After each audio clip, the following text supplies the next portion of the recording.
তোকে না জামাইবাবু যেভাবে ভালোবাসে সেভাবে কেউ কোনোদিনও ভালোবাসতে পারবে না রে। তুই কি ভেবেছিস ঝিনুক?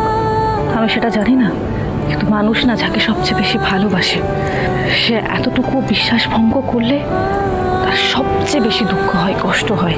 তুই আগেই বিশ্বাস ভঙ্গের কথা কেন বলছিস বলতো? আর আমি লক্ষ্য করেছি জামাইবাবু তোর সঙ্গে অনেকবার কথা বলার ট্রাই করেছে, কিন্তু তুই কিছু শুনতেই চাসনি। হ্যাঁ, আমি কিছু শুনতে চাইনি, শোনার প্রয়োজন মনে করিনি তাই। আর তাছাড়া না এসব এসব কথা বলে এখন সময় নষ্ট করিস না, আর আমার মাথা খাস না, আমার ভালো লাগছে না সব শুনতে। ঠিক আছে, তবে এমনটা কিন্তু বেশিক্ষণ চলবে না, কারণ আমার জামাইবাবু জানে আমার দিদির রাগ কিভাবে ভাঙতে হয়। ও, সব সময় জামাইবাবুর গুণগান গাও তাই না? ঝিনুক, এই বাড়িতে বউ হয়ে আসার পর না তুই একেবারে দল পাল্টে দিয়েছিস। কি যে বলছিস, আমি তো আমার দিদির দলেই রে। ঠিক আছে, অনেক হয়েছে, এবার একটু হাসতো। এরকম হাড়ির মতো মুক্ত করে রাখিস না, হাস হাস। এই যে দুই যাই তো খুব গল্প হচ্ছে। না না, তো গল্প করার সময় নেই, তাড়াতাড়ি হাত চালাও সব। পুজোটা হয়ে গেলে না এই দুই যাইও কিন্তু গল্পে যোগ দেবে। হ্যাঁ, তুই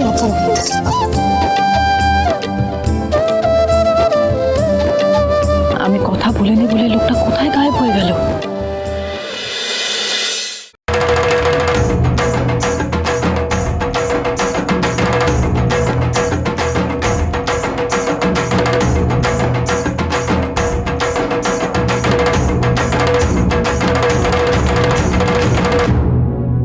এলো যে মা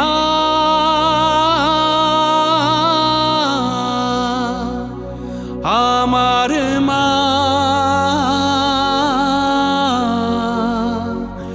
সবার মা দুর্গা মা।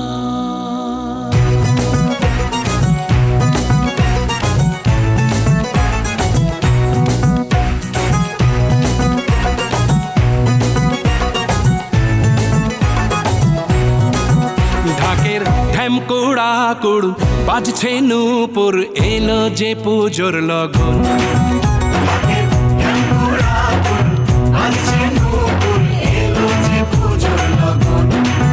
মায়ের আলতা পায়ের আলতো ছোঁয়ায় হলো যে অকাল বোধন।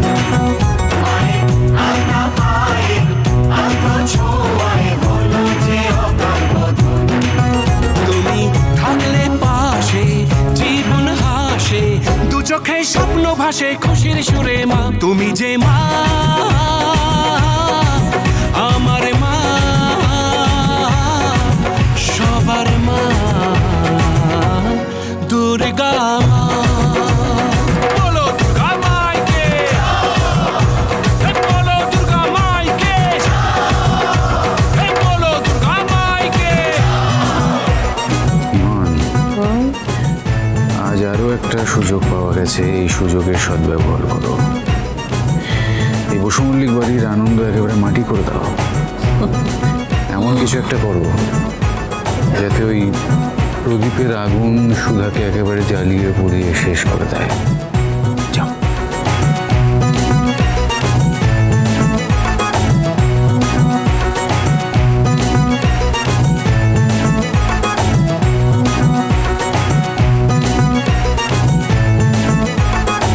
মাই সুইট হার্ট সুধাময়, এই সন্ধি পুজোটা ইমনের একটা স্পেশাল টাচ ছাড়া একদম ইনকমপ্লিট লাগছিল, তাই ছোট করে সব আয়োজন আমি কমপ্লিট করে দিলাম।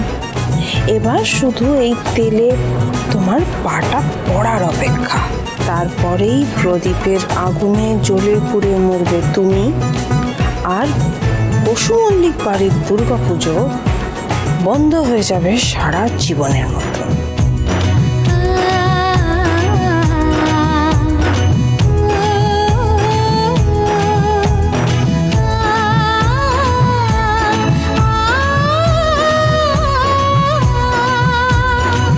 নতুন সাজে নতুন রঙে সেজেছে সবারই মন, পুজোর দিনে হাসি গানে কাটবে খুশিতে জীবন। মনের আশা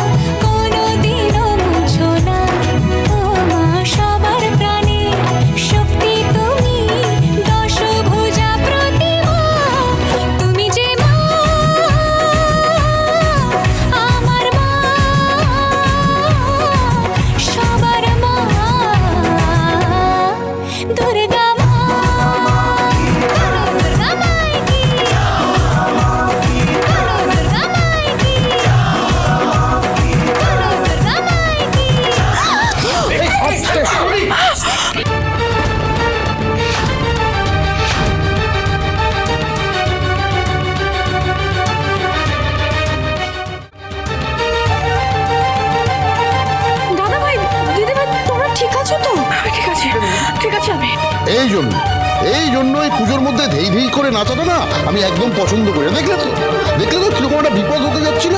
একটা অনুষ্ঠান পেলে সবাই মিলে এত নাচ গান করার যে কি আছে আমি তো বুঝি না। এভাবে কেন বলছি? সেটা তো একটা দুর্ঘটনা। ওই নাচ গান করেছে বলে এটা হয়েছে তা তো নয়। আচ্ছা এখন এসব কথা রাখো। দাদু ভাই সুধা তোমরা ঠিক আছো তো? দেখেছো সার্থক, এই সুধার যে কি লাক আমি বুঝতে পারি না। এতদিন অব্দি যা যা করেছি কিছুতেই ওর কোনো ক্ষতি করতে পারি না আমি, সব সময় ও বেঁচে যায়। সত্যি মায়ের অশেষ কৃপা আছে তোমাদের ওপর, তাই স্বয়ং তিনি তোমাদের রক্ষা করছেন। নইলে কি বড় বিপদই না আজ ঘটতে যাচ্ছিল। ভাগ্যিস একটা অঘটন হয়ে পুজোতে বাধা পড়লো না। হ্যাঁ কিন্তু এটা কি করে হলো সুধা? তুমি হঠাৎ পড়ে গেলে কি করে?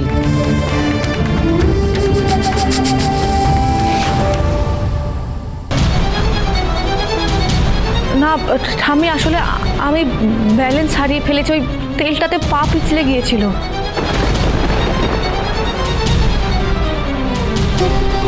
তাই তো, তেলের বাটিটাও তো সামনেই রাখা।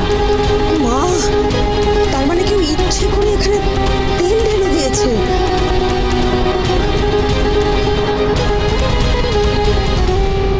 ও মা, কেউ ইচ্ছে করে ঢালবে কেন? তোমরাই তো ওখানে প্রদীপে তেল ঢালছিলে, তখনই হয়তো পড়ে গিয়ে থাকবে। তাও তো ভাগ্য ভালো যে তেজ সুধাকে বাঁচিয়ে নিয়েছে, তাই না? নয়তো অনেক বড় ক্ষতি হতে পারতো। ঠাকুমশাই একদম ঠিক কথা বলেছেন।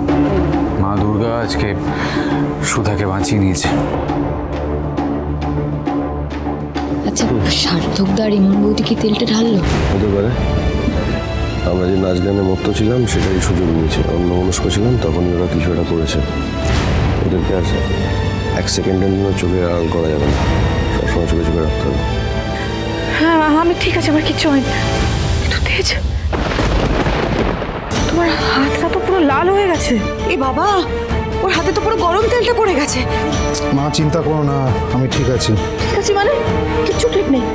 তুমি এসো আমার সাথে, এসো, ওষুধ লাগিয়ে দিতে হবে। সাবধানে সাবধানে সাবধানে।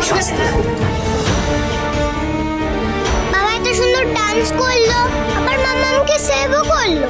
এবার মাম্মা আর বাবার ভাব হয়ে যাবে না পিপি? তোরি আমি বুঝতে পেরেছি, তোমার মায়ের মান ভাঙাতে তুমি এসব কারসাজি করেছো তো?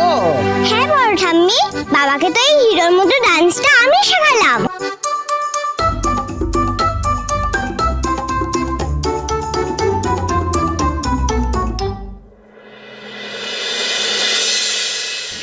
কতখানি পুড়ে গেছে। সবটা আমার জন্য হয়েছে। আমি যদি একটু সাবধানে থাকতাম তাহলে এত বড় বিপদ হতো না।